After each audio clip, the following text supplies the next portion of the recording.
문제는 어수스 프로와이드 노트북은 항상 인텔 플랫폼에 있었습니다. 인텔이 크리에이터에게 더 나은 플랫폼이었고 이것이 크리에이터 라인업이기 때문입니다. 하지만 문제는 인텔이 해고된 이유는 새로운 제품이 더 이상 인텔이 아니기 때문입니다. 이것은 AMD 리젠 AI 칩이 들어간 첫 번째 세대입니다. 문제는 이 둘이 실제로 어떻게 비교되었는가입니다. 어쩌면 인텔을 해고한 것은 결국 나쁜 생각이었을지도 모릅니다. 알아봅시다. 이 영상의 이 부분은 모션 어레이와 그들의 완전히 새로운 AI 음성 해설 기능에서 제공합니다. 이 스폰서 세그먼트에서 어떻게 작동하는지 보여드리겠습니다. 하지만 참을성이 없다면 아래 영상 설명에서 확인하고 $50 할인받으세요. There you can listen through different voice catalogs and sort them by gender or video category. Select the voice type and insert in the preferred text. You can select the desired language, change the speed and emotion to fine-tune the voiceover. Once you're happy with the settings, hit generate. Your generated voiceover will appear under my voiceovers. If you'd like to change the voice, go back to the voice catalog. Select the new voice and generate the new version. Once you've found the voiceover that fits, you can download it by clicking the arrow.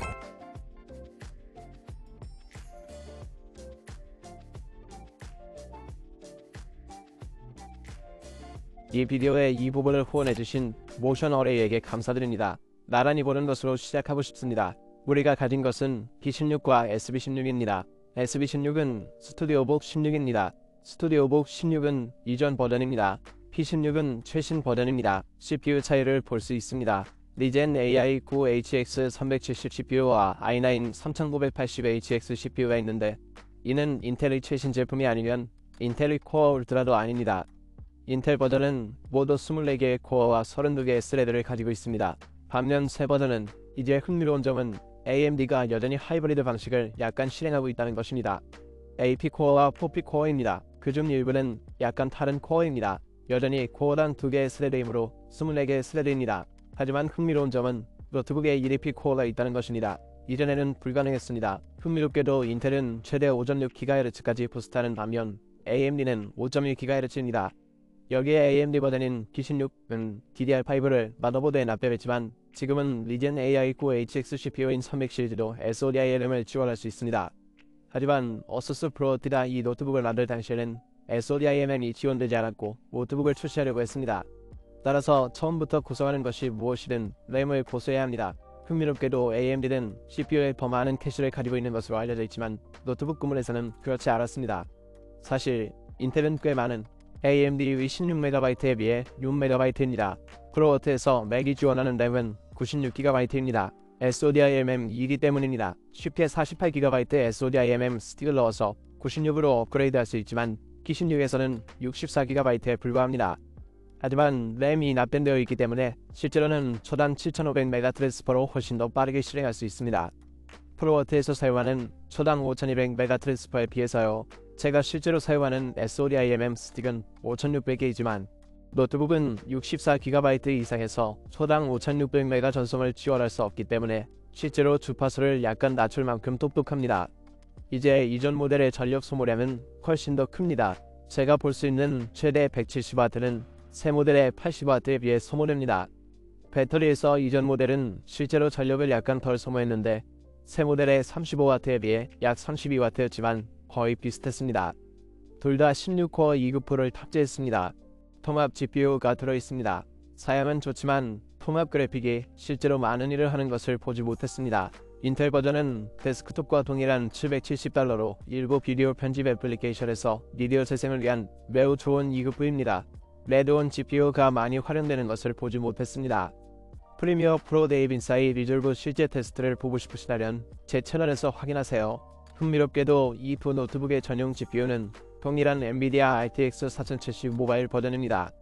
프로세스 노드에서 볼 수 있듯이 P16은 더 낮거나 더 작은 프로세스 노드에 있으며 이는 점점 더 나은 전력 효율성과 더 낮은 온도를 의미합니다. 그럼 바로 살펴보겠습니다. 먼저 시네벤치의 RE14를 살펴보겠습니다. 제 랩자 관점에서 이 노트북에 접근하고 있기 때문에 여기서 테스트하고 싶은 것이 몇 가지 있습니다. 그리고 우리가 볼 수 있는 것은 스튜디오북 16, 즉 이전 버전입니다.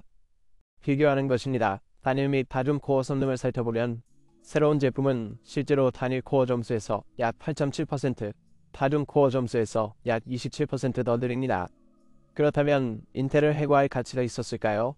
아니면 여기서 무슨 일이 일어나고 있을까요? 10분 동안 다중 코어를 살펴보면 저는 여기에서 조절을 테스트하고 있는데 24.7% 더 느리고 30분 동안은 약 28%더 느립니다. 새로운 B16이 실제로 더 많이 조절하면 격차가 더 커집니다. 따라서 새로운 B16에서는 약 30%더 느립니다. 하지만 단일 배터리를 살펴보면 즉 노트북을 분리한 다음 최대 성능 설정에서 배터리로 실행하면 B16이 이제 4.6%더 느리다는 것을 알 수 있습니다. 인텔이 전력 제한을 낮춰야 하고 단일 코어 점수가 더 이상 빠르지 않기 때문입니다. 멀티코어 점수를 보면 놀라운 일이 일어납니다.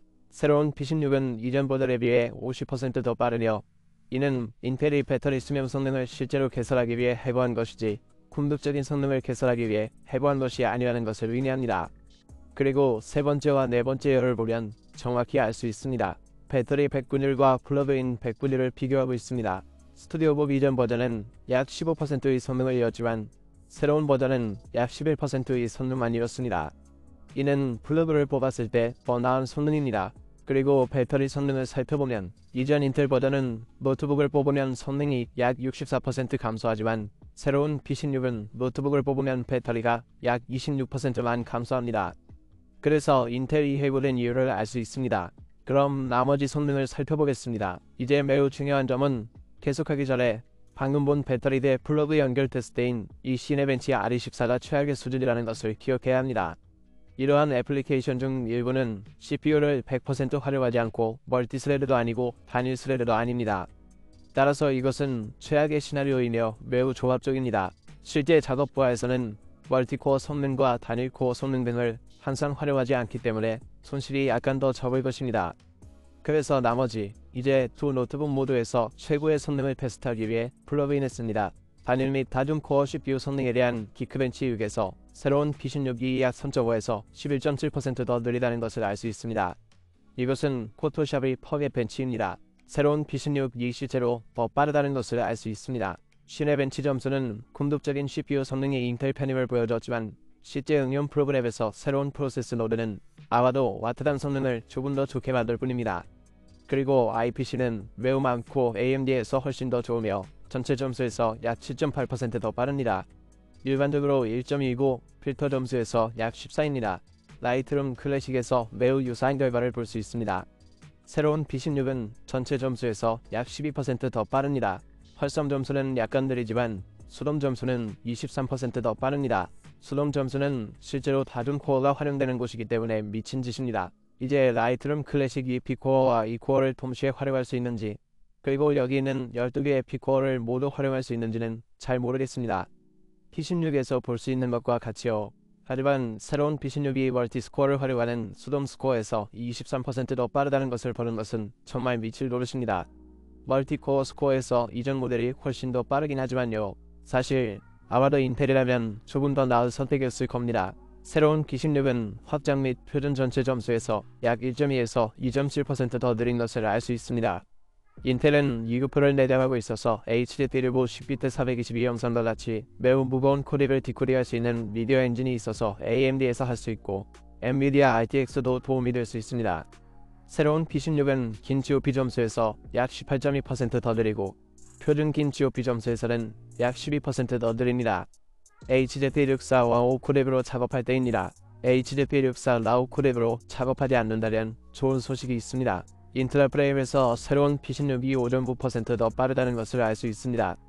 확장된 월시 점수는 7.8% 더 빠릅니다. GPU 점수도 약간 더 빠릅니다. 프레임 내 표준 점수는 8% 더 빠릅니다. 원시 표준 점수는 실제로 인텔에서 더 좋고 B16에서 약 4% 더 느리고 표준 FX 점수에서 GPU 효과를 할 때 B16에서 GPU 효과가 약간 더 느립니다. 약간 혼합된 답안이지만 AMD와 엔비디아 콤보가 실제로 인텔과 매우 비슷해지기 시작한 것을 보고 매우 기쁩니다. 어떤 경우에는 원시 코랩으로 작업할 때 인텔에 비해 약 7에서 8% 더 빠르지만 HZ64 및 5에서는 여전히 상당히 느립니다. 즉 AMD 또는 엔비디아가 특정 HZ64 및 5코렉에 대한 지원을 제공하여 해당 플랫폼에서도 실제로 매우 매끄러운 타임라인 성능을 얻을 수 있기를 바랍니다. 애프터 이펙트로 넘어가겠습니다. 흥미롭게도 새로운 P16은 실제로 충돌했습니다. 다른 버전에서 무엇을 시도해도 벤치마크가 작동하지 않았습니다. 그렇다고 해서 애프터 이펙트가 P16에서 작동하지 않는다는 것은 아닙니다. 그냥 내 애프터 이펙트 퍽의 벤치마크가 어떤 이유에서인지 작동하지 않았다는 걸 보여주는 거예요. 아주 흔한 문제예요. 새로운 기기에서 종종 그런 일이 일어나요. 그러니 앞으로의 영상을 기대하세요. 작동하게 한 다음 나중에 업로드할 영상에 올릴 수 있을지도 몰라요. 좋아요 버튼을 눌러주세요. 실제로 차이가 나요. 아직 구독하지 않았다면 구독하세요. 이제 이 두 기기에서 퍽의 벤치 4대124의 리졸브를 사용하세요. 스튜디오 법 16. 실제로 확장된 벤치마크를 실행하지 못했는데 확장된 코덱과 해상도들을 테스트합니다. 하지만 새로운 P16은 보시다시피 확장된 전체 점수와 확장된 테스트 중 일부를 완료할 수 있었습니다. 그렇다고 해서 인텔 기기가 확장된 점수를 낼 수 없다는 것은 아닙니다. 어떤 이유에서인지 벤치마크가 제대로 작동하지 않았습니다.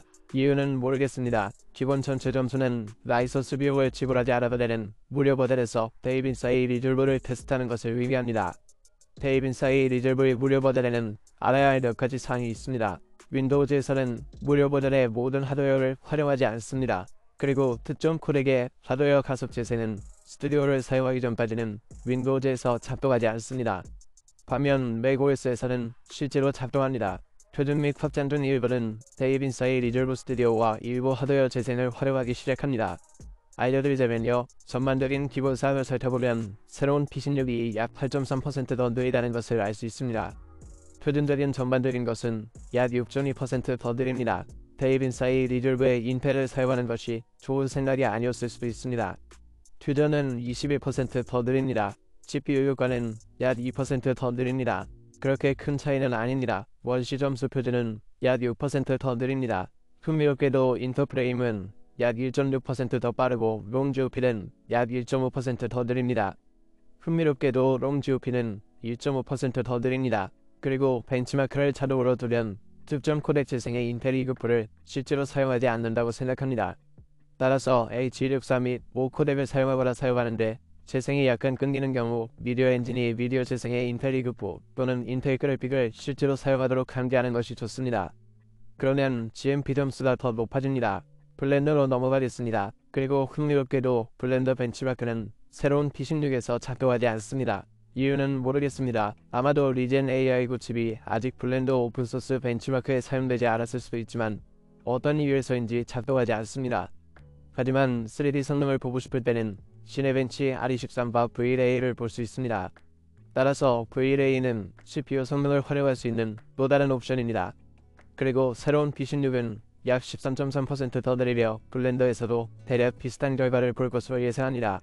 그리고 여기에 옵턴벤치를 보면 두 기기 모두에서 RDX GPU를 사용합니다. 기본적으로 같은 점수를 얻고 있음을 알 수 있습니다. 서로 0.3% 이내입니다. 따라서 블러브인 렌더링 시 GPU 성능은 두 기기 모두에서 동일합니다. GPU 렌더링 성능입니다. 첫째, 블러브인 성능에서 두 기기를 살펴보면 새로운 P16이 약 1% 더 빠르며 오차 범위 내에 있으며 실제로 차이가 없습니다. 하지만 10분과 30분 테스트를 살펴보면 흥미로운 점이 나타나기 시작합니다. 10분 동안 동일한 테스트를 10분 동안 실행하여 장치가 얼마나 제한하는지 확인합니다. 아마도 더워지면 배터리가 소모되기 시작할 것입니다. 얼마나 많은 전력을 사용하고 동일한 성능을 낼 수 있을까요? P16이 새 모더와 이전 모더 사이에서 약간의 성능을 얻기 시작하는 것을 볼 수 있습니다. 이제 30분 만에 최대 2% 더 빨라졌으므로 새 버전의 냉각 성능이 훨씬 더 뛰어납니다. 실제로 팬이 하나 더 있습니다. 그래서 어느 정도 이해가 됩니다. 이전 버전인 스튜디오 16이 실제로 무너지는 부분은 배터리 성능입니다. 장치에 플러그를 뽑고 최상의 성능을 얻으려 하면 거의 5000포인트만 얻게 되는데 이는 새 장치에서 74% 더 빠릅니다. 따라서 배터리 전원으로 GPU를 렌더링하거나 활용하는 새로운 기기는 이를 수행하는 데 훨씬 뛰어나고 배터리로 전원을 유지하고 밀어내는 데 훨씬 뛰어납니다. 이제 성능은 동전의 한 면일 뿐입니다. 또한 두 기기의 실제 기능 중 일부를 확인해야 합니다. 새로운 기기에서 볼 수 있는 중요한 점 중 하나는 새로운 기기가 훨씬 가볍다는 것입니다. 손에 쥐고 있으면 훨씬 더 쉽게 휴대할 수 있다는 것을 느낄 수 있습니다. 나란히 놓으면 뚜껑이 하나 더 얇아지고 그만큼의 전력을 여전히 낼 수 있습니다. 이전 버전보다 훨씬 휴대성이 뛰어나서 훨씬 더 좋습니다. 트랙패드를 보면 이전 버전은 트랙패드가 꽤 컸다는 것을 알 수 있습니다. 하지만 새 버전으로 넘어가면 트랙패드가 정말 커집니다. 좋아요. 정말 거대하지만 트랙패드에서 실제로 약간 후퇴했습니다. 이전 트랙패드는 실제로 햅틱 트랙패드로 사용하기 매우 좋습니다. 새 트랙패드는 실제로 힌지에 있습니다. 햅틱 모터를 넣을 수 없기 때문에 잔치를 조금 더 얇게 만들어야 했을 것입니다. 하지만 여러 면에서 저는 새 트랙패드보다는 이전 트랙패드를 선호합니다. 분명히 새 기기는 위젠이든 개포스이든 AI 기능을 탑재하여 많이 마케팅됩니다. 알다시피 AI입니다. 이전 기기에는 NPU가 없습니다. 엔비디아 RTX로 일부 AI 기능을 여전히 가지고 있습니다. 새로운 것이 더 좋습니다. 이제 얼마나 사용하시나요? 전원 브릭 측면에서 새로운 제품은 실제로 200W 전원 브릭과 함께 제공되고 이전 제품은 240W 전원 브릭과 함께 제공됩니다. 따라서 이전 제품은 더 많은 전력을 사용합니다. 이전 제품은 배럴 플러그를 사용하는 반면 새로운 제품인 어수스는 조금 더 얇고 가느다란 자체 플러그를 발명했습니다. 이는 장치를 더 작게 만들기 위해 향후 장치에 적용되기 시작합니다. 이 두 장치 간의 빌드 품질 측면에서 이전 제품은 더 크지만 이전 모델에서 만지는 모든 것이 견고하게 느껴집니다. 화면 덮개만 전혀 휘지 않습니다. 매우 견고하게 느껴집니다. 힌지는 견고합니다. 정말 튼튼하게 느껴집니다. 이제 새 모델을 보세요. 새 모델의 화면이 얼마나 휘는지 보세요. 보이시나요? 디자인 면에서 저는 이 모델이 조금 더 미니멀하다는 점이 마음에 듭니다. 모양이 접다는 걸 알 수 있죠. 측면의 스피커가 마음에 듭니다. 개인적인 작업 흐름이지만 숫자 패드가 정말 마음에 듭니다. 숫자 패드도 어떻게든 있었으면 좋겠습니다. 이제 스피커를 비교해 보겠습니다.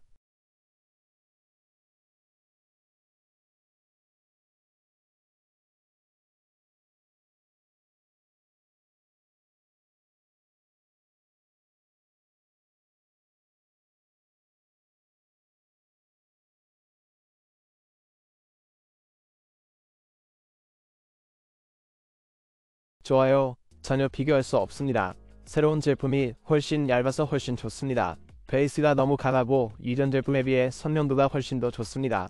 그냥 매우 얇고 좋지 않습니다. 그래서 스피커가 엄청나게 개선되었습니다. 이제 크리에이터에게 노트북에서 필요한 가장 중요한 것 중 하나는 화면입니다. 그리고 이 두 화면을 비교해보면 사실 우리는 약간 후퇴했습니다. 설명해드리겠습니다. 순수한 해상도를 살펴보면 새로운 제품은 인치당 픽셀이 더 많습니다. 4840x 2400 픽셀입니다. 따라서 조명비는 16:10으로 이전 제품과 같지만 픽셀이 더 많이 들어있습니다. 이전 제품은 3.2K OLED였습니다. 이제 새로운 제품은 4K OLED입니다. 이전 버전 리뷰에서 제가 가장 불편했던 것 중 하나는 왜 120Hz OLED 화면이 필요한가였습니다. ASUS는 크리에이터에게 반드시 120Hz가 필요하지 않다고 말했기 때문에 귀를 기울였습니다. 흥미롭게도 IFA 2024에서 ASUS의 주요 인물 중 한 명인 샤샤와 이야기를 나눴는데 제가 그에게 왜 재생 빈도가 낮아졌는지 물었습니다. 그는 실제로 재생 빈도가 배터리 수명 선문 측면에서 그렇게 큰 차이를 만들지 않을 것이라고 말했고 저는 그것이 그들이 더 나은 배터리 수명 성능을 제공하기 위해 재생 빈도를 낮출 것이라고 생각했습니다. 그렇게 큰 문제라고 할 수 없습니다. 지금은 그렇게 큰 차이가 없다는 것을 알고 있기 때문에 120에서 60으로 낮췄습니다. 새로운 것은 60Hz에 불과합니다. 이제 120을 사용하고 60을 사용하면 60이 매우 끊기는 느낌이 들지만 두 기기의 성능을 맞출 수 있다면 120Hz만으로도 화면에서 훨씬 더 유연하고 매끄럽게 느껴집니다. 그래서 우리는 한 걸음 뒤로 물러섰고 최대 밝기 측면에서 한 걸음 뒤로 물러섰습니다. 두 기기의 최대 밝기를 살펴보면 새 기기는 HDR에서 400니트, 500니트로 올라갑니다. 이전 버전은 HDR에서 500니트, 550니트로 올라갑니다. 그래서 어떤 이유에서인지 패널이 약간 낮습니다. 색상 정확도와 색영역 측면에서 절대적으로 환상적입니다. 둘 다 색상 정확도가 매우 높고 델타 E가 1 미만이며 DCI-P3 색상 분반이 100%입니다. 걱정할 필요가 없습니다. 둘 다 10비트입니다. 마지막으로 가장 큰 차이점을 볼 수 있는 것은 어수스 다이얼입니다. 새로운 다이얼은 이 작은 버튼을 누르고 있으면 보시다시피 이 작은 다이얼이 켜지고 이제 다른 용도로 사용할 수 있습니다. 이전 다이얼은 실제 물리적 다이얼이었습니다. 저는 물리적 다이얼을 훨씬 더 좋아합니다. 이제 훨씬 더 많은 공간을 차지한다는 것을 알지만 출력 측면에서 그리고 얼마나 좋은지 그 안에서 훨씬 더 나은 느낌을 줍니다. 이 두 기기에서 다이얼을 실제로 작동시키고 프리미어 프로 등에서 유용하게 만드는데 약간의 문제가 있었습니다. 이 기기를 사용해 본 적이 있다면 이전에 타이어를 사용해 본 적이 있는지 그리고 경험이 어땠는지 알려주시면 감사하겠습니다. 제 것은 50에서 50이었습니다. 결론적으로 인텔을 해고하는 것이 좋은 생각이었을까요? 글쎄요. 그건 여러분이 무엇을 하느냐에 달려 있습니다. 저는 새로운 기기로 나아가는 사고방식을 좋아합니다. 더 얇고 와트당 더 나은 성능을 얻고 훨씬 더 휴대성이 뛰어나기 때문에 AMD를 선택했습니다. 제가 싫어하는 것은 이전 모델에 비해 여전히 성능을 희생하고 있다는 것입니다. 그래서 이전 모델이 여전히 가치가 있다고 생각합니다. 할인된 가격으로 찾을 수 있다면 아래 설명에 두 링크를 모두 남겨두려고 노력하겠습니다. 이전 모델은 2BAM 점이 슬롯이 있다는 점에서 약간 더 업그레이드 될 수 있다는 것을 알고 있습니다. 새 모델에도 2BAM 점이 슬롯이 있습니다. 제 오레오와 블레를 살펴보고 새 모델에서 실제로 무슨 일이 일어나고 있는지 확인하세요. 하지만 이전 모델이 여전히 말이 될 수 있습니다. 많은 면에서 이전 모델이 여전히 성능을 유지하고 전원 불입을 사용할 수 있고 휴대성 성능이 그렇게 좋지 않은 것이 더 낫기 때문입니다. 새로운 제품은 휴대용 성능이 훨씬 뛰어나지만 궁극적인 성능은 약간 낮습니다. 그래서 왜 파이어 덴타를 썼는지 알 수 있습니다. 좋은 생각이었나요? 글쎄요. 아래 댓글 섹션에서 여러분의 의견을 듣고 싶습니다. 어떻게 생각하시는지 알려주세요. 안녕히 계세요.